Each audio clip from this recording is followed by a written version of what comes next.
ప్రభువైన యేసుక్రీస్తు నామములో మీకు అందరికీ వందనాలు సమర్పిస్తున్నాను.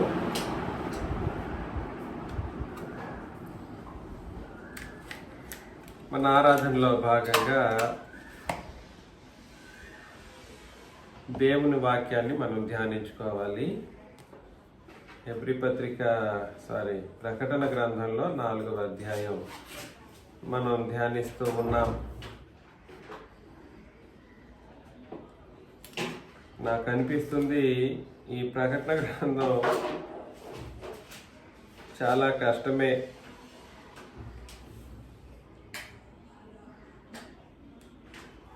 ఈ 4వ అధ్యాయం చెప్పిన తర్వాత ఆపేద్దామంటే ఆపేద్దాం. మీరెవరు గుర్తించకపోతే కష్టం.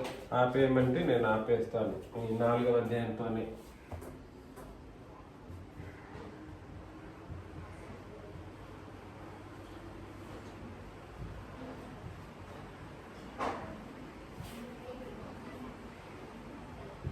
మనం గతంలో ఆలోచన చేసింది చాలా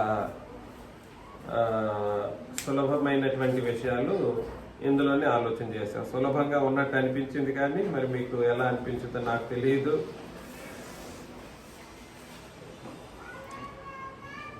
ఇక్కడ డైరెక్ట్గా నేను చెప్పడానికి ప్రయత్నం చేస్తున్నది ఏం ఆలోచన చేసామో కొన్ని నిమిషాల్లో మాత్రం కొన్ని సంగతులు మాత్రం ఆలోచన చేద్దాం.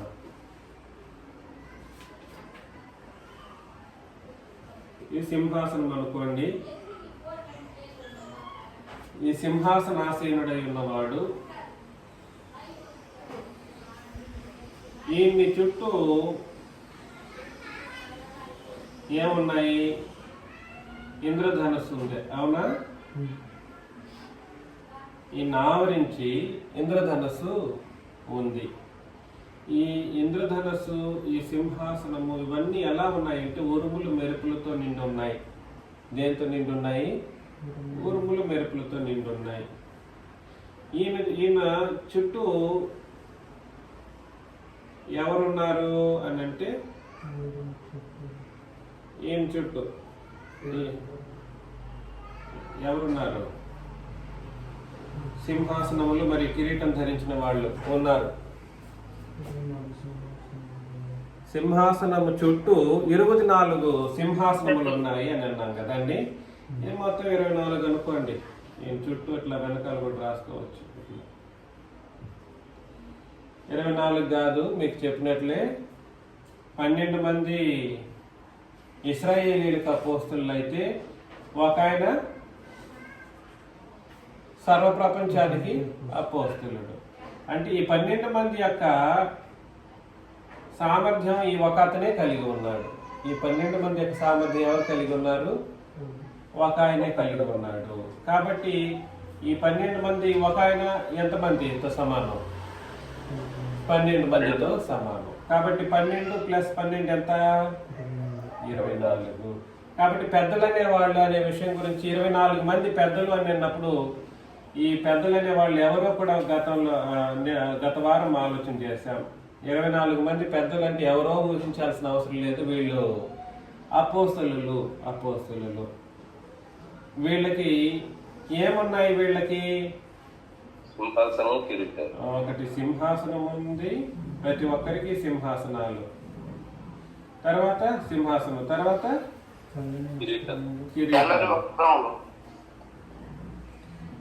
తెల్లని వస్త్రములు.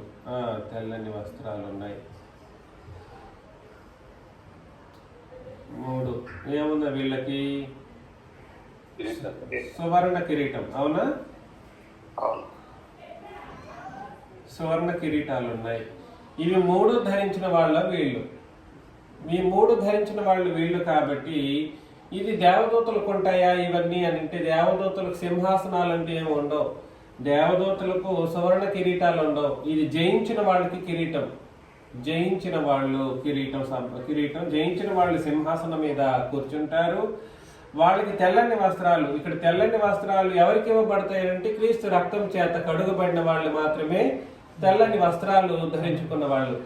అది క్రీస్తు రక్తం చేత కడగబడడం తర్వాత వాళ్ళు ఏం కూడా ఉండాలి? వాళ్ళకి క్రీస్తు రక్తం చేత కడుగబడిన తర్వాత ఏం కూడా ఉండాలి? వీళ్ళతో పాటు దాంతో కడుగబడిన తర్వాత ఏం కలగాలి వాళ్ళకి? శ్రమలు, మహాశ్రమలు, అగ్ని వంటి మహాశ్రమ. ఇవి లేకపోతే ఇది మొదట్లో తెల్లని వస్త్రం ఇస్తారు కదా బాప్తీసం చేసుకున్నప్పుడు, అది నిజంగా తెలుపుగా ఉండేటట్లుగా ఉండదు శ్రమలు లేకపోతే. అగ్ని వంటి మహాశ్రమలు వస్తాయి. ఆల్రెడీ మనలో చాలా మంది ఇలాంటి శ్రమలు అనుభవించడం మనం గమనిస్తూనే ఉన్నాం. కాబట్టి ఇది ఎవరు మాత్రమే కలిగి ఉన్నారు మొదట్లో ఇక్కడ అంటే ఈ 24 మంది పెద్దలు అనే వాళ్ళు కలిగి ఉన్నారు అనే విషయాన్ని మనం ఆలోచన చేస్తూ, ఇది ఎవరినో సూచించట్లేదు, ఎవరిని సూచిస్తున్నాయి అని ఆలోచన చేసామంటే సంఘంలో ఉన్న వాళ్ళు. తెల్లని వస్త్రం అని అంటేనే క్రీస్తు రక్తం చేత కడుగబడడం, తర్వాత శ్రమలు. వీళ్ళు ఆల్రెడీ సింహాసనాసీనులై ఉన్నారు, సువర్ణ కిరీటం ధరించి ఉన్నారు. కాబట్టి వీళ్ళు అపోస్తుల్ని సూచిస్తుంది అనే విషయంలో మనం ఆలోచన చేసాం. ఇప్పుడు అక్కడ ఏమని ఆలోచన చేసామంటే మరొక ఇంద్రధనస్సు సింహాసనం ఆవరించి ఉండెను, సింహాసనము చుట్టూ 24 సింహాసనములుండెను. ఈ సింహాసనంలో 24 పెద్దలు తెల్లని వస్త్రములు ధరించుకొని తమ తలల మీద సువర్ణ కిరీటము ధరించుకున్న వారే కూర్చుండిరి. సింహాసనములో నుండి మెరుపులు, ధ్వనులు, ఉరుములు బయలుదేరుచున్నవి. ఇక్కడ చూడండి, ఇక్కడ ఒక మాట మీకు అర్థం కావాలి. అక్కడ బాగానే చెప్పాడు, కరెక్ట్ గానే చెప్పాడు. నేను అందుకనే రాసేటప్పుడు బొమ్మ గీసేటప్పుడు కూడా ఈయన లోపల ఉన్న ఆయన గురించి చెప్పలేదు. ఆయన దగ్గర నుండి కాదు వస్తున్నది, ఆయన దగ్గర అంతకంటే ఎక్కువే ఉంది. కానీ ఇక్కడ చెప్పబడుతున్న మాట ఏంటంటే సింహాసనములో నుండి, ఇందులో నుండి ఏమొస్తున్నాయి?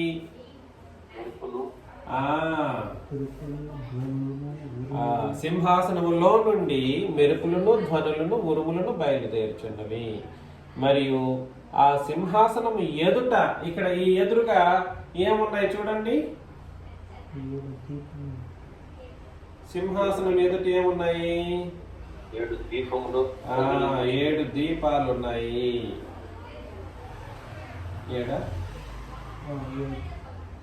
7 దీపాలు ఉన్నాయి.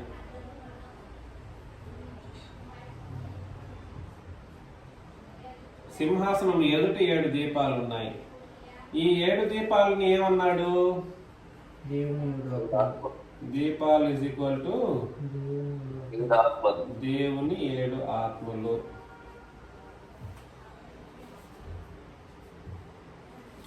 ఆ తర్వాత మరియు ఆ సింహాసనం ఎదుట స్ఫటికమును పోలిన గాజు వంటి సముద్రం ఉన్నట్టుండెను. దీని ఎదుట ఎట్లాంటి సముద్రం ఉందంట? కరెక్ట్ గా చదవండి. గాజు వంటి సముద్రం ఉన్నట్టుండే. ఈ సింహాసనం ఎదుట ఏముందంటే స్ఫటికమును పోలిన గాజు వంటి. స్ఫటికమును పోలిన గాజు వంటి అని అన్నారు. వట్టి గాజు వంటి అంటే తప్పు. స్ఫటికమును పోలిన గాజు వంటి సముద్రం ఉన్నట్టు ఉండెను అని అన్నాడు. కాబట్టి సముద్రం లాగుంది. ఈ సముద్రం ఎలా ఉందని అంటే ఎలాగా? స్ఫటికము పోలిన ఎదుట, స్ఫటికమును పోలిన గాజు వంటి సముద్రము. గాజు వంటి సముద్రము. నేను అందుకే అన్నాను మీకు, ఈయన కూర్చున్నారే సింహాసనాసీనుడై ఉన్నవారు, ఆయన దగ్గర నుండి ఏమొస్తున్నాయి? ఉరుములు, మెరుపులు వస్తున్నాయి. అవి ఏమని ఆలోచన చేశాం గతంలో? ఆయనకు మహిమలుగా ఉన్నట్టుగా మనం చదివామా లేదా? ఇంద్రధనస్సు, మరకతం వలె ప్రకాశించుట, ఇవన్నీ దేనికి సంబంధించింది? మహిమకు సంబంధించిన మాటలు. అంతటి వెలుతురు, అంతటి గొప్ప ప్రకాశవంతమైనటువంటి మహోన్నతమైనటువంటి వెలుతురును విరజిల్లుతూ ఉంటారు ఈయన. ఈ విధమైనటువంటి వెలుతురు ఒట్టి గాజు మీద పడింది అనుకోండి, ఏమైపోతాయి చెప్పండి? రిఫ్లెక్ట్ అవుతుంది. రిఫ్లెక్ట్ అవ్వదు. గాజు మీద గాజు మీద ఒక వెలుతురుని వదిలితే నేరుగా వెళ్ళిపోతూనే ఉంటుంది, అది రిఫ్లెక్ట్ అవ్వదు. స్ఫటికము అనే దాని మీద కానీ రిఫ్లెక్ట్ అయ్యింది అనుకోండి, ఫర్ ఎగ్జాంపుల్ ఒక డైమండ్ అనే ఒక స్ఫటికం మీద వెలుతురు పడితే డైమండ్ ఎలా ఉంటుంది? అత్యంత మెరుపుతో బాగా మెరుస్తుంది అన్నమాట.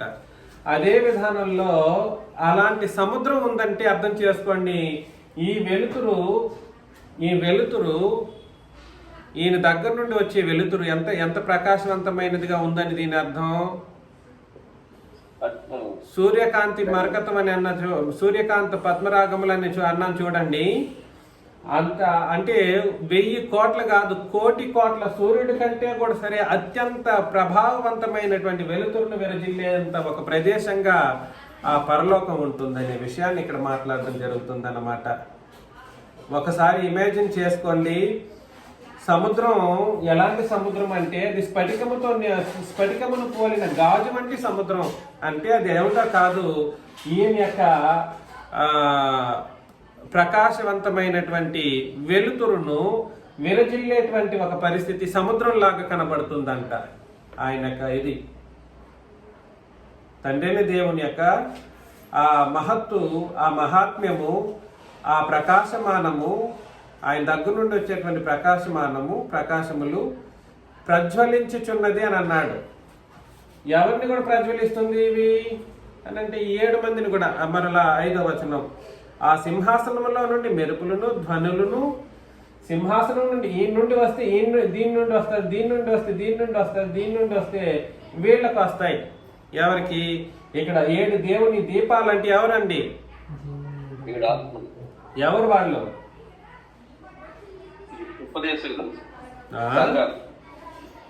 సంఘాలు. దీపాలంటే ఎవరి గురించి మాట్లాడాడు?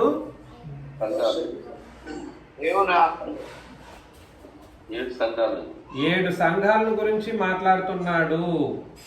7 దీపాలంటే ఎవరు? దేవుని 7 ఆత్మలు, పరిశుద్ధాత్మ కలిగిన వాళ్ళు. వీళ్ళెవరు అంటే సంఘాన్ని ఉద్దేశించినటువంటి మాట. సంఘాన్ని దీపాలని అన్నాడు. సంఘాన్ని ఏమన్నాడు? దీపాలు. దీప స్తంభం మీద ఏముంటాయి? దీపాలు ఉంటాయి. దానికి వివరణ మనం చూసామా లేదా? ఎక్కడ చూసాము? ప్రకటన గ్రంథం 1వ అధ్యాయంలో. మరొకసారి మరలా మీరు మర్చిపోతూనే ఉన్నారు. ప్రకటన గ్రంథం 1వ అధ్యాయంలో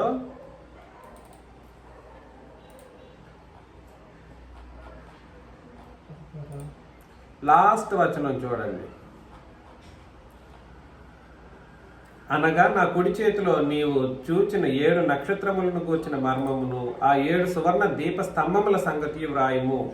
ఆ 7 నక్షత్రములు 7 సంఘములకు దూతలు. నక్షత్రాలు ఎవరు? 7 సంఘాలకు దూతలు. ఆ 7 దీపస్తంభములు 7 సంఘములను సూచిస్తున్నాయి. దీపస్తంభములు అన్న దీపస్తంభముల మీద ఏముంటాయి?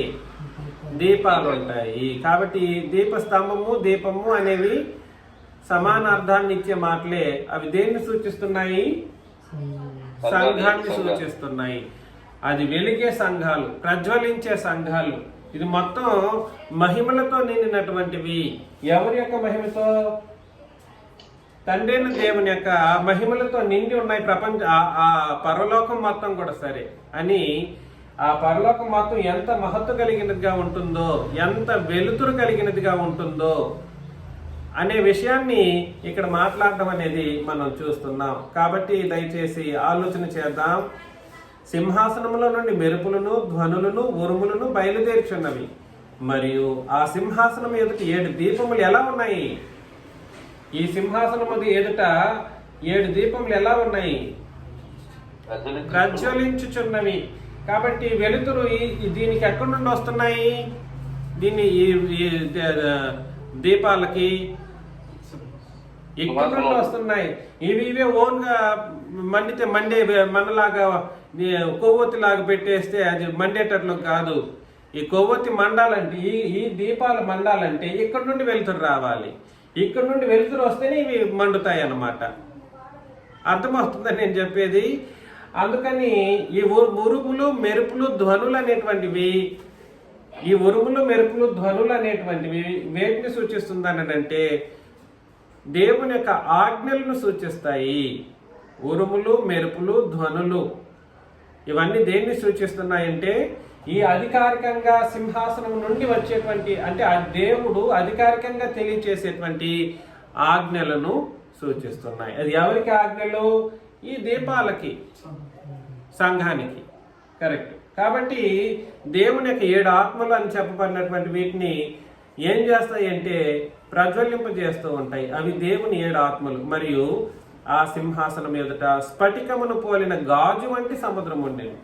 కాబట్టి వట్టి గాజు అని అంటే ఇక్కడ నుండి వచ్చే వెలుతురు ఏమైపోతాయి? నార్మల్గా వెళ్ళిపోతూనే ఉంటుంది. అదే స్ఫటికము వంటి గాజు అనుకోండి, ఏం చేస్తాయి? మెరుస్తుంది అనమాట. ఇక్కడ నుండి వచ్చే ఆ సింహాసనం నుండి వచ్చేటువంటి వెలుతురు కావచ్చు, లేదా ఇంకా ఒకసారి ఆలోచన చేస్తే ఈ సింహాసనాన్ని ఆవరించినటువంటి ఇంద్రధనస్సు యొక్క వెలుతురును ఈ స్ఫటికం మీద పడింది అనుకోండి, అది ఎంత కలర్ఫుల్ గా ఉంటుందో ఆలోచన చేసుకోవచ్చు మీరు. ఎలా ఉంటుంది? చాలా చాలా కలర్ఫుల్ గా, చాలా వైభవోపేతంగా ఉంటది అన్నమాట. వైభవోపేతంగా చాలా గొప్పగా ఉంటుంది. అంతటి వెలుతురుమయంగా ప్రకాశవంతంగా ఉంటదన్నమాట. కాబట్టి సింహాసనం ఎదుట స్ఫటికమును పోలిన గాజు వంటి సముద్రం ఉన్నట్టుండెను. ఆ సింహాసనమునకు మధ్యను సింహాసనము చుట్టూను ముందు వెనుక కన్నులతో నిండిన 4 జీవులు ఉండెను. కాబట్టి 4 జీవుల గురించి నేను జీవుల బొమ్మలు అయితే నేను రాయలేను. జీవులు ఎలా ఉంటాయో సింహము అని అన్నాడు. సింహ బొమ్మ నేను గీయలేను. ఇలా ఉందనుకోండి 4 జీవులు ఎలా ఉన్నాయి? ఆ సింహాసనం చుట్టూ ఉన్నాయంట. అవి ఎలాగా? సింహాసనమునకు మధ్యను అంటే ఇక్కడ మధ్యలో. ఆ తర్వాత సింహాసనము చుట్టూను ముందు వెనుక కన్నులతో నిండినటువంటి ముందు వెనుక ఎట్లా పడితే అట్లా అంటే సరౌండెడ్ అనే దాని అర్థం అనమాట. అంటే వాటికి ఎలా ఉన్నాయి కళ్ళు? అన్ని భాగాల్లో, శరీరం అన్ని భాగాల్లో కళ్ళు ఉన్నాయి. శరీరం అన్ని భాగాల్లో, తలనే కాదు, మనకందరికి కండు తలనే ఉన్నాయి. ఈ జీవులకి ఎక్కడి నుండి ఎక్కడి వరకు ఉన్నాయి? అన్ని భాగాలలో కన్నులు నిండున్నాయంట. అన్ని భాగాల్లో కన్నులు ఉన్నాయి. ఆ 4 జీవులు ఉండేను అని అంటే ఇక్కడ మీకు ఏమైనా అర్థం కావాలి తెలుసు కదా? ఈ 4 జీవుల సంగతి ఒకసారి చూడండి. ముందు వీటికి ఇవన్నీ ఈ 4 జీవులు ఒకటి కన్నులతో నిండి ఉన్నాయి. ఎలా ఉన్నాయి?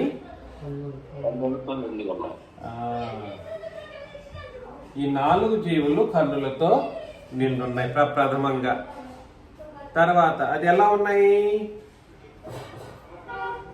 ఈ జీవులు అని అన్నాడు. జీవులనంటే జీవులేనండి, వేరేదేమి కాదు. ఈ జీవులు ఈ పెద్దల కాదు. ఈ జీవులు ఇంకేదైనా అనడానికి లేదు. జీవులంటే జీవులనే ఆలోచన చేస్తే అక్కడ జీవించి ఉన్నవారు అని చెప్పడానికి అవకాశం ఉంది. జీవించి ఉన్నవారు. కానీ ఇక్కడ మనుషులు అనేది మాత్రం కాదు, ఈ పెద్దలనే వాళ్ళు కాదు. అదేవిధంగా ఒకవేళ పరలోకంలో ఉన్న పరిశుద్ధుల గురించి మాట్లాడుతున్నాడా, సంఘంలో ఉన్న వాళ్ళ గురించి మాట్లాడుతున్నాడంటే వాళ్ళు కూడా కాదు. అందుకని మీరు ఆలోచన చేయండి. జీవులు అని అన్నాడు. ఎందుకు జీవులు అనాల్సిన పరిస్థితి వచ్చిందని అంటే వాటి యొక్క రూపాలు అలా ఉన్నాయని తెలియజేస్తూ ఉన్నాడు. ఎలా ఉన్నాయి? వాటి యొక్క రూపాలు ఉన్నాయి. రూపాల గురించి మనం మళ్ళా మాట్లాడదాం. కానీ ఆ జీవులు ఏం చేస్తాయో ఒకసారి మనం పరిశీలన చేద్దాం.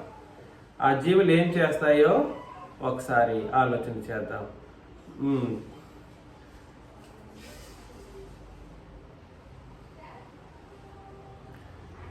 5వ అధ్యాయంలో అక్కడే ఒకసారి 7వ అధ్యాయం 4వ అధ్యాయంలో 7 నుండి చదువుతున్నా చూడండి. మొదటి జీవి సింహము వంటిది. ఇది చూడండి, మొదటి జీవి ఎలా ఉంది? సింహం వంటిది. సింహం కాదు, సింహం వంటిది. సింహము వంటిది 1. 2 దూడ వంటిది. దూడ. 3 మనుషుని ముఖము వంటిది. మానవుడు. 4 ఎగురుతున్న పక్షి రాజు వంటిది. పక్షిరాజు వంటిది. వంటిది అని అన్నాడు కాబట్టి మనోళ్ళు ఏమనుకుంటారంటే మరలా అందులో పెడార్థం వెతకడానికి ప్రయత్నం చేస్తుంటారు. ఇది వంటిది అని అన్నప్పుడు ఇలాంటి రూపాన్ని, ఇది మనకు తెలుసు కాబట్టి ఈ రూపాలు లాంటి రూపాలు అక్కడ కనబడుతున్నాయి అని అన్నాడు. కానీ ఇది ఉపమాన మాట కాదు. ఏం చెప్పాను? ఉపమానం అని అంటే దాంట్లో నిగూఢమైన అర్థం ఒకటి ఉంటుంది. ఉపమానంలో ఒకదాన్ని మరొక దాంతో పోల్చి మాట్లాడుతున్నప్పుడు దానికి ఏముంటది? నిగూఢ అర్థం, రహస్యమైన అర్థం ఒకటి ఉంటుంది. కానీ ఇక్కడ వంటిది అని అన్నందుకు అందులో ఇవి వేరే దేన్నో సూచిస్తున్నాయి అనడానికి కాదు. ఇది లిటరల్ గా అలాగే ఉన్నాయి, అలాంటి రూపాన్ని కలిగి ఉన్నాయి. ఎలాంటి రూపాన్ని కలిగి ఉన్నాయి? 1 సింహపు రూపము, 2 దూడ రూపము, 3 మానవుని రూపము, 4 పక్షిరాజు రూపం వంటి రూపాలు కలిగి ఉన్నాయి. అర్థమవుతుందా? ఎందుకనంటే పరలోకములో డైరెక్ట్ గా సింహాలు ఉంటాయా? సింహాలు ఉండవు. పరలోకంలో పక్షిరాజు ఉంటుందా? ఉండదు. పరలోకంలో ఈ దూడలు ఉంటాయా? దూడ ఉండదు. అందుకని వంటిది అని చెప్తున్నాడని అంటే అలాంటి రూపాన్ని కలిగినవి ఉన్నాయి. ఎలాగా? అలాంటి రూపాలు కలిగి ఉన్నాయి అనే కోణంలో మాట్లాడుతున్నాడు. కానీ అవి లిటరల్ గా ఆ జీవులని మనం అర్థం చేసుకోవడానికి ప్రయత్నం చేయాల్సిన అవసరం ఉంది. అర్థమవుతుంది? ఇందులో ఏం వెతకకూడదు? ఉపమానార్థాలు వెతకకూడదు. ఇందులో కన్నులతో నిండి ఉన్నాయంటే ఈ కన్నులు దేన్ని సూచిస్తున్నాయి అనడానికి లేదు. ఎందుకంటే ఇవి జీవులు కాబట్టి కన్నులతో నిండి ఉన్నాయంటే అంతవరకే ఆలోచన చేయాలి. అవి ఎలా ఉన్నాయి? కన్నులతో నిండి ఉన్నాయి. కాబట్టి ఈ సింహానికి, సింహం ఎట్లాగైతే ఉందో ఆ సింహం మొత్తం కూడా కన్నులతో నిండి ఉన్నాయంట. తల, ముక్కు, కాళ్ళు, చెవులు అన్నిట్లోనూ కన్నులే ఉన్నాయంట. మానవ రూపం దాల్చినటువంటి ఆ జీవికి, ఆ జీవే కానీ మనుషుడు కాదు. మరలా మానవ రూపం మాత్రం అయితే ఉంది, కానీ మనుషుడు కాదు. దానికి ఎలా ఉన్నాయి? దానికి కూడా అన్ని భాగాల్లో కన్నులు ఉన్నాయి. దయచేసి ఆలోచన చేయండి. అన్నీ ఎలా ఉన్నాయి అని అంటే కన్నులతో నిండి ఉన్నాయి. తర్వాత 8వ వచనంలో ఆ 4 జీవుల్లో ప్రతి జీవికి 6 రెక్కలుండెను. అన్ని జీవులకి ఎన్ని ఉన్నాయి? 6 రెక్కలు ఉన్నాయి. ఒక్కొక్క దానికి ఇటువైపు 3, ఇటువైపు 3. ఆ రెక్కలు అవి చుట్టూను, రెక్కల చుట్టూ, తర్వాత రెక్కల లోపటను కన్నులతో నిండి ఉన్నాయంట. ఎలాగున్నాయి? ఇప్పుడు రెక్కలు అని అన్నాడు కాబట్టి వాటికి రెక్కలు ఉన్నాయి. మనిషికి రెక్కలు ఉన్నాడంటే ఇక్కడ మనిషి అనే మాటను చూసి మనుషులనే చెప్పేయడానికి అవకాశం లేదు. ఈ రెక్కలున్న మానవ రూపం దాల్చినటువంటి ఒక జీవి, అంతేకాని ఇది మనిషి కాదు. మనిషి కాదు. దయచేసి ఈ విషయాలను మీరు ఆలోచన చేసుకోండి, గుర్తుపెట్టుకోండి. తర్వాత అవి ఏం చేస్తున్నాయి, వాటి పని ఏమిటి అనేది అక్కడ రాస్తూ ఉన్నాడు. ఏమిటి అవి? భూత, వర్తమాన, భవిష్యత్తు కాలములలో ఉండు సర్వాధికారియకు దేవుడు ప్రభు పరిశుద్ధుడు, పరిశుద్ధుడు, పరిశుద్ధుడు అని మానక రాత్రింబగళ్ళు చెప్పుచుంటాయి. కాబట్టి ఈ భూత, భవిష్యత్తు, వర్తమాన కాలాల్లో ఉండేటువంటి ఆయన ఎవరు? సర్వాధికారి దేవుడు అని అన్నాడు. కాబట్టి తండ్రిని, దేవుణ్ణి అవి ఎల్లప్పుడూ రాత్రి మగళ్ళు రాత్రింబగళ్ళు అనేది మనకు తెలిసిన మాట కాబట్టి ఆ మాటను ఉపయోగించాడు. రాత్రింబగళ్ళు అనేది నిజానికి రాత్రింబగళ్ళు అనే మాట ఇక్కడ చెప్పబడిన రాత్రింబగళ్ళు దేన్ని సూచిస్తున్నాయి? సర్వకాలం. రాత్రింబగళ్ళు ఈజ్ ఈక్వల్ టు నిత్యము. నిత్యం దీనికోసమే ఉన్నాయంట. ఆ తర్వాత పరిశుద్ధుడు అని మానక రాత్రింబగళ్ళు చెప్పుచుండును. ఇవి ఎవరిని ఆరాధన చేస్తూ ఉంటాయి? పరిశుద్ధుడు, దేవుడు, సర్వాధికారియకు దేవుడు.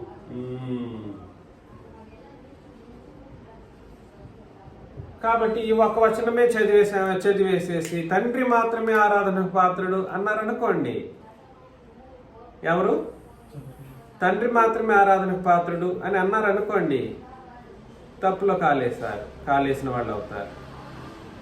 ఇప్పుడు 5వ అధ్యాయంలో ప్రకటన గ్రంథం 5వ అధ్యాయం 6 నుండి 14 వరకు మనం చదువుతాం.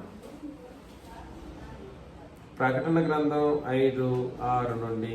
మరియు సింహాసనమునకును ఆ 4 జీవులకును పెద్దలకును మధ్యను వధింపబడినట్లుండిన గొర్రెపిల్ల నిలిచిండుట చూచితిని. చూసారా? ఎవరెవరు ఉన్నారు ఇప్పుడు? సింహాసనంలో ఎవరున్నారు? తండ్రి అయిన దేవుడు. ఈ సింహాసనమునకును ఆ 4 జీవులు, ఈ 4 జీవులు, తర్వాత చుట్టూ ఎవరున్నారు? చుట్టూ పెద్దలు ఉన్నారు. ఈ మధ్య వధింపబడినట్లుండిన గొర్రెపిల్ల నిలిచి ఉన్నట్టు చూచితిని. వీళ్ళందరి మధ్యలో ఇంకొక ఆయన ఉన్నారు. ఆయన అత్యంత ప్రభావవంతమైన ఆయన. ఇది ఎలా ఉందో అదే కోణంలో గీయాలి ఇక్కడ బొమ్మ. అది మీరు చూసుకోండి. ఈయన నిలబడ్డారు. వధింపబడినట్లు ఉండిన గొర్రెపిల్ల నిలిచి ఉన్నట్టు చూచితిని. ఆ గొర్రె పిల్లకు 7 కొమ్ములను 7 కన్నులను ఉండెను. ఆ కన్నులు భూమి అందంతటికి పంపబడిన దేవుని 7 ఆత్మలు. ఇక్కడ చెప్పబడినటువంటి కన్నులు భూమి అందంతటికి పంపబడిన దేవుని 7 ఆత్మలు. దాని అర్థం ఇక్కడ చెప్పబడిన దేవుని 7 ఆత్మలు సంఘాన్ని సూచిస్తే, ఇక్కడ చెప్పబడినటువంటి 7 కన్నులు కూడా సంఘాన్ని సూచిస్తూ ఉన్నాయి. మీరు ఆలోచన చేయండి. 7 ఆయన వచ్చి సింహాసనమునందు ఆసీనుడయుండు వాని యొక్క కుడి చేతిలో నుండి ఆ గ్రంథమును తీసుకొని పైనుండి చదువుకుంటూ వస్తే ఒక గ్రంథం గురించి మాట్లాడడం చేస్తున్నాం. ఈయన వచ్చినట్టు వచ్చి ఈ తండ్రిని దేవుని యొక్క చేతిలో ఉన్నటువంటి ఒక గ్రంథాన్ని ఈయన కుడి చేతిలో తీసుకున్నాడు. ఆయన ఆసీనుడయుండు వాని కుడి చేతిలో నుండి ఈయన తీసుకున్నాడు గ్రంథాన్ని. ఆయన దానిని తీసుకొనినప్పుడు ఆ 4 జీవులు ఎప్పుడైతే ఈయన వచ్చేసి ఈ గ్రంథాన్ని తీసేసుకున్నారో ఏం జరిగిందండి? ఆ 4 జీవులను, వీణలను, ధూప ద్రవ్యములతో నిన్న సువర్ణ పాత్రలను పట్టుకొని ఉన్న ఆ 24 పెద్దలు ఆ గొర్రెపిల్ల ఎదుట చూసారా? వీళ్ళందరూ అంతకు ముందు వీళ్ళందరూ ఏం చేశారు? ఈయన్నే స్తుతిస్తూ బ్రతికారు ఉన్నారు, స్తుతిస్తున్నారనే విషయం ఇక్కడ మనం గమనించాం. ఇప్పుడు ఎప్పుడైతే ఆ గ్రంథాన్ని తీసేసుకున్నారో ఈ 4 జీవులు, ఆ తర్వాత ఈ 24 మంది పెద్దలు, వీళ్ళందరూ ఎవరు ఎదుట సాగిలపడ్డారు? గొర్రెపిల్ల ఎదుట సాగిలపడి పడి దేన్ని సమర్పించారని అంటే ఈ వీణలు, ధూప ద్రవ్యములతో నిండిన సువర్ణ పాత్రలను ఆ గొర్రెపిల్లకు సమర్పించారు. అర్థమవుతుందా? ఈ జీవులతో పాటు అందరూ ఈయన్ని కూడా ఏం చేశారు? గొర్రెపిల్లను కూడా ఏం చేశారు? సాగిల పడ్డారంటే దాని అర్థమేమిటి? ఆరాధన చేశారు, స్తుతిస్తున్నారు, ఘనపరుస్తూ ఉన్నారు అని అర్థం అన్నమాట. మన యొక్క క్రొత్త నిబంధన ఎంత సత్యమైనదో, ఈ క్రొత్త నిబంధన బోధ ఎంత సత్యమైనదో, మనం చేసే ఆరాధన ఎంత సత్యమైనదో మీరు ఎప్పుడు కూడా సరే గుర్తు పెట్టుకోవాలి. ఆ పెడార్థాలు వెతకడానికి అవకాశమే లేదు. కాబట్టి మీకందరికీ నేను హెచ్చరిస్తున్న విషయం ఏమిటంటే, పరలోకంలో తండ్రిని దేవుడు ఎలాంటి స్థితిగతులను కలిగి ఉన్నారో ప్రభువైన యేసుక్రీస్తు కూడా అంతే స్థితిగతులను కలిగి ఉన్నారు. ఈ 4 జీవులు తండ్రిని దేవుని ఎలా పరిశుద్ధుడని ఘనపరుస్తూ ఉన్నాయో అదే కోణంలో ప్రభువైన యేసుక్రీస్తు కూడా సరే సాగిలపడి, ఎలాగా సాగిలపడి అవి చెబుతున్నాయి. చదువుతూ వెళితే మనం ఇంకా కూడా ఆ తర్వాత ఆ పెద్దలు ఏం చెప్పారంటే, నీవు ఆ గ్రంథమును తీసుకొని దాని ముద్రలు విప్పుటకు యోగ్యుడం, నీ వధింపబడిన వాడవై నీ రక్తం ఇచ్చి ప్రతి వంశంలోను ఆయా భాషలు మాట్లాడు వారిలోను ప్రతి ప్రజలోను ప్రతి జనములను దేవుని కొరకు మనుషులను కొని మా దేవునికి వారిని ఒక రాజ్యము గాను యాజకులను గాను చేస్తే గనుక వారు భూలోకమందు ఏలుదురని కొత్త పాట పాడుదురు. మరియు నేను చూడగా సింహాసనమును జీవులను పెద్దలను ఆవరించిన అనేక దూతల స్వరము వినబడెను. వారి లెక్క ఎలా ఉండింది? ఈ సింహాసనం ఎదుట ఈయన కూడా ఉన్నారనే విషయం మర్చిపోకూడదు. వీళ్ళందరూ కలిసి ఏం చెప్తున్నారు చూడండి, దేవదూతలు ప్లస్ ఈ నలుగురు జీవులు ప్లస్ ఎవరు పెద్దలు, వీళ్ళందరూ కలిసి ఏం చెప్తున్నారు, వారు వధింపబడిన గొర్రెపిల్ల శక్తియు ఐశ్వర్యమును, అంటే అంత వెలుతురు కలిగినటువంటి ప్రదేశంలో కోటాను కోట్ల మంది దేవదూతల సమూహంలో ఈ 4 జీవులతో పాటు ఈ 24 మంది పెద్దలతో పాటు ఒక మహా సముద్రం లాంటి వెలుతురు వెరజిల్లుతున్నటువంటి ప్రదేశంలో వారు వధింపబడి ఉన్న గొర్రెపిల్ల శక్తియు ఐశ్వర్యమును జ్ఞానమును బలమును ఘనతయు మహిమయు స్తోత్రమును పొందనర్హుడని గొప్ప స్వరం అని, అంటే మీరు వినలేనంత చాలా చాలా గొప్ప స్వరంతో వింటిని చెప్పుచుండిరి. అంతటా పరలోకమందును భూలోకమందును భూమి క్రిందను సముద్రములోను ఉన్న ప్రతి సృష్టము అనగా వాటిలోనున్న సర్వమును, చూసారా, సర్వమును సింహాసనాసీనుడై ఉన్న వానికి నీ తండ్రిని దేవుడు గొర్రెపిల్లకును ప్రభువైన యేసుక్రీస్తు ఇరువురికి కలిపి ఏం చేశారు?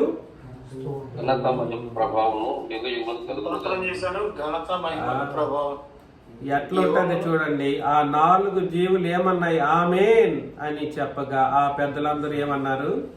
సాగిలపడి ఆ గొర్రె పిల్లకి నమస్కారం చేశారు. నమస్కారము ఇస్ ఈక్వల్ టు ఆరాధన. అక్కడ దే హ్యావ్ వర్షిప్డ్. మీరు అనుకుంటున్న యేసుక్రీస్తు ఏదో యేసుక్రీస్తు అనుకోకండి. ఇప్పటికీ కూడా క్రీస్తు పట్ల మనకు భయభక్తులు కలగట్లేదు. ఆయన సాధారణమైనటువంటి ఒక వ్యక్తిగా, తండ్రి కంటే తక్కువ వానిగా లోకం సృష్టించింది, కానీ చిత్రీకరించింది. కానీ మనం కూడా కొన్ని సందర్భాల్లో అలాంటి ఒక స్థితిగతులను ఆయనకి ఇచ్చే విషయంలో మనం ఉండట్లేదు. కాబట్టి ఈ జీవులు ఏం చేస్తున్నాయండి? 4 జీవులు ఏం చేస్తాయి? ఒక్క సర్వాధికారి అయిన దేవుణ్ణి మాత్రమే కాదు, ప్రభువైన క్రీస్తుని ఏం చేస్తాయి? అవి క్రీస్తును కూడా ఏం చేస్తాయంటే ఆరాధన చేస్తాయి. ఆరాధన చేస్తాయి. అర్థమవుతుందా? ఏం చేస్తాయి ఈ 4 జీవులు? ప్రకటన గ్రంథం 19వ అధ్యాయంలో, ప్రకటన గ్రంథం 19:4 కూడా అప్పుడు ఆ 24 పెద్దలను 4 జీవులను సాగిలపడి ఆమేన్ ప్రభువును స్తుతించుడి అని చెప్పుచు సింహాసనాసీనుడు దేవునికి నమస్కారం చేసిరి. చూసారా, అవి ఏం చేస్తూ ఉంటాయి? ఆరాధన చేసే పని వాటివి. ఏంటి వాటి పని? ఆరాధన చేసేది. ఎవరెవరికి ఆరాధన చేస్తాయి అవి? తండ్రిని ప్రభువుని, ఇరువురిని. అక్కడ ఒక చోట తండ్రిని అన్నాడు, మరో చోట క్రీస్తుని కూడా అన్నాడు. అంత మాత్రాన తండ్రిని అనడానికి ఉందా? తండ్రిని ఆరాధన చేస్తూ ఉంటారనడానికి ఉందంటే లేదు. అంత మాత్రాన క్రీస్తుని ఆరాధన చేస్తూ ఉంటాయా అని అంటే కాదు. తండ్రిని క్రీస్తుని అవి ఆరాధన చేస్తూ ఉంటాయి అన్నమాట ఆ జీవులు. మరొక ముఖ్యమైనటువంటి సందర్భం 6వ అధ్యాయంలోకి వెళతాం. 6వ అధ్యాయంలో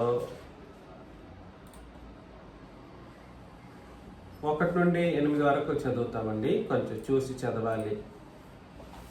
ఆ గొర్రె పిల్ల ఆ 7 ముద్రలతో మొదటి దానిని విప్పినప్పుడు నేను చూడగా ఆ 4 జీవుల్లో ఒకటి రమ్ము అని ఉరుము వంటి స్వరములతో చెప్పుట వింటిని. చూసారా?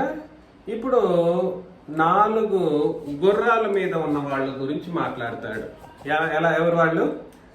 4 గుర్రాల మీద ఉన్న వాళ్ళ గురించి మాట్లాడుతూ ఆ గొర్రెపిల్ల 7 ముద్రల్లో మొదటి దాన్ని విప్పినప్పుడు నేను చూడగా ఆ 4 జీవుల్లో ఒకటి రమ్ము అని ఉరుము వంటి స్వరంతో చెప్పుట వింటిని. మరియు నేను చూడగా ఇదిగో ఒక తెల్లని గుర్రము కనబడెను, దాని మీద ఒకడు విల్లు పట్టుకొని కూర్చుండి ఉండెను అని అన్నాడు అన్నమాట. ఒకడు ఎలా ఉన్నాడు? విల్లు పట్టుకొని ఆ గుర్రం మీద కూర్చొని ఉన్నాడు. అతనికి ఒక కిరీటం ఇయ్యబడిను, అతడు జయించుటకు బయలు వెళ్ళెను అని అన్నాడు. జయించుటకు బయలు వెళ్ళెను. ఆయన 2వ ముద్రను విప్పినప్పుడు రమ్ము అని 2వ జీవి చెప్పుట వింటిని. అప్పుడు ఎర్రనిదైన వేరొక గుర్రం బయలు వెళ్ళెను. మనుషులు ఒకడు చంపుకున్నట్లు భూలోకంలో సమాధానం లేకుండా చేయుటకు ఈ గుర్రం మీద కూర్చున్న వానికి అధికారం ఇవ్వబడెను.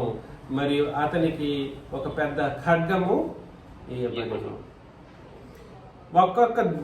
ఒక్కొక్క జీవి ఒక్కొక్క గుర్రం మీద కూర్చున్న వాడిని పిలుస్తూ ఉన్నాయి. అర్థమవుతుందా? ఒక్కొక్క జీవి ఏమని చెప్తున్నాయి? గుర్రం మీద కూర్చున్న వాడిని రమ్ము అని పిలుస్తున్నాయి. ఒక్కొక్క ముద్ర విప్పుతూ ఉన్నప్పుడు ఒక్కొక్క జీవి 4 జీవులు ఒక్కొక్క వ్యక్తిని పిలుస్తూ ఉన్నాయి, రమ్ము రమ్ము అని.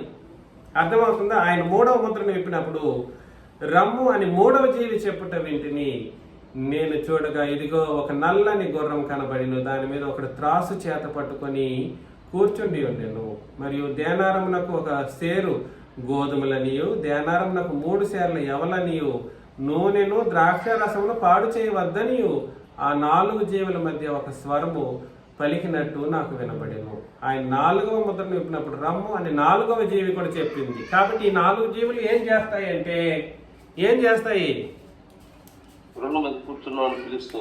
ఆ గుర్రముల మీద ఉన్న వానికి వాని యొక్క పనిని తెలియజేస్తాయి. రండి అని రమ్ము అని పిలిచి వాళ్ళు ఏం చేయాలో చెబుతున్నాయి. నిజానికి ఇక్కడ సందర్భం, ఇక్కడ కిరీటం అన్నంత మాత్రాన అధికారాన్ని మాత్రమే సూచించే విషయమే కానీ రూపానికి మానవ రూపం కనబడినట్లుగా అనబడినప్పటికీ కూడా సరే వాళ్ళు నిజానికి మనుషులు కారు. ఆ గుర్రాల మీద కూర్చున్న వాళ్ళు మనుషులు కారు. ఎందుకు మనుషులు కారు అని అంటే వాళ్ళు భూమి మీద పంపబడి వాళ్ళు ఏం చేయాలో మనం చదువుకుంటూ వచ్చాం కదా, ఏం చేయగలగాలో ఏం చేయకూడదు అనేటువంటి ఒక విషయాలు వాళ్ళు ఆజ్ఞాపించబడ్డారు. అది కూడా ఎవరి చేత? ఈ జీవుల చేత. ఈ జీవుల పని చేస్తాయి కానీ మనుషులకు ఆజ్ఞాపించేంత లేదా పరిశుద్ధులకు ఆజ్ఞాపించేంత అధికారం ఈ జీవులకు లేదు. ఏం చెప్పాను? జీవులకి మనుషుల మీద అధికారం అంటే పరిశుద్ధులైనటువంటి సంఘం మీదనో లేదా 24 మంది పెద్దల మీద అధికారం చెలాయించేటువంటి అధికారం వీటికి లేవు. కాబట్టి ఇవి అధికారం ఇవి ఎవరి మీద అధికారం తెలియజేస్తున్నాయి, అధికారం కలిగి ఉన్నాయంటే ఆ గుర్రాల మీద ఉన్న వాళ్ళ మీద. అంటే వాళ్ళు ఎవరని అర్థం అని అంటే దేవదూతలు అనే ఉద్దేశమే కానీ వేరొక ఉద్దేశం కాదు. ఈ 4 జీవులు దేని మీద అధికారం కలిగి ఉన్నాయి? వేటి మీద? దేవదూతల మీద అధికారము కలిగి ఉన్నాయి. పాత నిబంధనలో ఈ 4 జీవులను ఏమని అన్నాడంటే కెరూబులు అని అన్నాడు. కెరూబులు అంటే వీటికి ఒక స్పెషల్ అధికారాలు వాటికి ఉంటాయి. అధికారాన్నే కానీ వాటికి ప్రత్యేకించి సింహాసనాలు, ఆ తర్వాత కిరీటం అనేది అధికార భాష తప్ప వేరేది కాదు. ఇక్కడ సింహాసనం మీద కూర్చున్న వాళ్ళు ప్లస్ సువర్ణ కిరీటం ధరించిన వాళ్ళు అంటే అంటూ ఉంటే ఈ రెండు కలిగిన వాళ్ళైతే ఈ మనుషులు మాత్రమే అయి ఉంటారు. పరిశుద్ధులైన క్రీస్తు రక్తం చేత కడుగుబడిన వాళ్ళు మాత్రమే అయి ఉంటారు. వీళ్ళకి సింహాసనాలు ఉండవు, మరి కిరీటాలు ఉంటాయంటే అది అధికారాన్ని సూచిస్తూ ఉన్నాయి. కాబట్టి ఈ 4 జీవులు అనేది ఎవరు అనే ఆలోచన చేసినప్పుడు ఇవి కన్నులతో నిండి ఉన్నాయంటే కన్నులతోనే నిండి ఉన్నాయి. తర్వాత ఇవి రాత్రి పగలు ఏం చేస్తాయి? నిత్యము ఆరాధన చేస్తూ ఉంటాయి. ఎవరికి ఆరాధన చేస్తాయి? తండ్రికి, క్రీస్తు, ఇరువురికి ఆరాధన చేస్తూ ఉంటాయి. ఈ 4 జీవులు ఎవరి మీద అధికారం చెలాయిస్తాయి అని అంటే దేవదూతల మీద అధికారం చెలాయిస్తాయి. తర్వాత 9వ వచనం, మరలా 4వ అధ్యాయంలోనికి వెళ్ళిపోదాం. మరలా 9, ఆ సింహాసనమునందు ఆసీనుడయ్యుండి యుగయుగములు జీవించుచున్న వానికి మహిమయు ఘనతయు కృతజ్ఞతాస్తుతులను కలుగును గాకని ఆ 4 జీవులు కీర్తిస్తూ ఉన్నప్పుడు ఆయన్ని ఇవి కీర్తిస్తూ ఉన్నాయి. వీళ్ళు ఏం చేశారు? ఆ 24 పెద్దలు ఏం చేశారు? సింహాసనమునందు ఆసీనుడయ్యుండు వాని ఎదుట సాగిలపడ్డారు. సాగిలపడేసి యుగయుగములు జీవించుచున్న వానికి నమస్కారము చేయుచు, ప్రభువా మా దేవా, నీవు సమస్తమును సృష్టించితివి, నీ చిత్తమును బట్టి అవి ఉండెను, దానిని బట్టియే సృష్టింపబడెను కనుక నీవే మహిమ ఘనత ప్రభావం పొందనర్హుడు అని చెప్పుచు తమ కిరీటములను ఆ సింహాసనం ఎదుట వేశారు. వాళ్ళు ఏం చేశారు? దేవుడేమో వీళ్ళ కిరీటం ఇచ్చి కూర్చోబెట్టారు. మాకెందుకు ఈ ఘనత, మాకెందుకు ఈ మహిమ, మాకొద్దు, మీ ముందు ఇలా ఉండడమా, మాకు అవసరం లేదని చెప్పేసి సింహాసనాన్ని వదిలేశారు. కిరీటాన్ని వదిలేసి ఆయన ముందు వేసేసి ఎలా పడ్డారు? సాష్టాంగంగా సాగిల పడిపోయేసి వీళ్ళు ఆయన్ను ఆ తండ్రి ఎదుట అత్యంత వినయముతో విధేయతతో, మాకెందుకయ్యా మా దేవా, సమస్తాన్ని సృష్టించిన వాడివి నువ్వు, నీ చిత్తమును బట్టి అవి ఉన్నాయి కాబట్టి దానిని బట్టి సృష్టింపబడిను, చిత్తమును బట్టి సృష్టింపబడిను కనుక నీవే మహిమ పొందాలి. ఘనత ప్రభావములు మాకు కాదు, మా కిరీటాలు ఎందుకు, మాకు సింహాసనం ఎందుకు అని చెప్పేసి వదిలేసి కింద పడిపోయేసారు ఆయన ముందు. ఆరాధన చేసే పద్ధతి అది. ఏంటి ఆరాధన చేసే పద్ధతి? నీకంటూ ఎటువంటి గర్వకారణము ఉండకూడదు.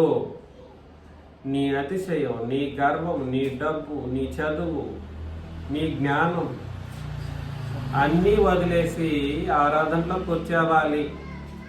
అపోస్తలులు ప్లస్ ఈ జీవులన్నీ కూడా సరే ఆయన ఎదుట సాష్టాంగ పడడమే, వారి ఇరువురు ఎదుట ఆరాధన చేయాలి, నమస్కరించాలి అన్నప్పుడు వాళ్ళ స్థితిగతులు ఎలా ఉన్నాయో గుర్తించండి.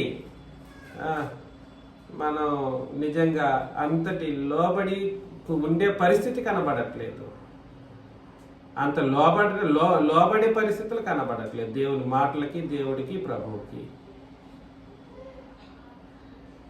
అందుకని ఆలోచన చేయండి, మాకెందుకు తండ్రి, నువ్వే మహిమ ఘనత ప్రభావం పొందనర్హుడవి అని చెప్పుచు తమ కిరీటాలని ఆ సింహాసనం ఎదుట వేసేశారు.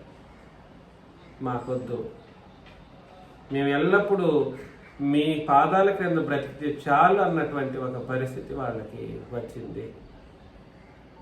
కాబట్టి ఈ 4వ అధ్యాయం మనకి ఏం తెలియజేస్తుందనంటే, ఇంత మహత్తు కలిగినటువంటి మహాలోకం ఇది.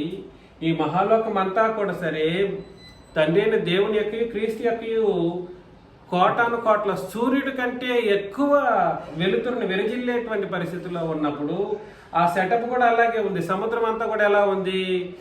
స్ఫటికముతో నిండినటువంటి గాజు సముద్రం లాగా ఉంది. అది మొత్తం ఈ వీళ్ళకి రిఫ్లెక్ట్ని అలాగే రిఫ్లెక్ట్ చేస్తే ఎట్లుంటుంది? అంతటి మహాలోకంలో ఆరాధన జరిగే పరిస్థితులు జరుగుతూ ఉన్నప్పుడు ఆ 24 పెద్దలు కానీ, ఈ జీవులు కానీ నేల మీదకి సాష్టాంగ నమస్కారం పడుతూ సాగిల పడుతూ ఆరాధన చేసినటువంటి పరిస్థితులు మనకు కనబడుతూ ఉన్నాయి. అంత గొప్ప వీళ్ళు మహాశక్తి సంపన్నులైనటువంటి వాళ్ళు. వీళ్ళు కూడా జీవులు, ఈ 4 జీవులు, వీళ్ళ మీద అధికారం కలిగిన వాళ్ళు, దేవదూతల మీద అధికారం కలిగిన వాళ్ళు. వీళ్ళు ఆల్రెడీ కిరీటం, ఎవరు అపోస్తలులు అనబడిన వాళ్ళు సింహాసనం మీద ఆసీనులై కిరీటం ధరించిన వాళ్ళు, సువర్ణ కిరీటం ధరించిన వాళ్ళు అయినప్పటికీ కూడా సరే, ఈ పరిస్థితిని చూసినప్పుడు మనసు ఎలా ఉంటది? వారి యొక్క మహాత్మ్యమును, ఇరువురి యొక్క మహాత్మ్యమును చూసినప్పుడు సింహాసనం మీద కూర్చునే పరిస్థితి ఉంటుందా? కిరీటం ఆయన పెట్టినా కూడా ఆ కిరీటం మాకెందుకు అయ్యా, పడేసేశారు. ఆ సింహాసనం ఎదురుకు పడేసేసి సాష్టాంగ నమస్కారం పడిపోయారు.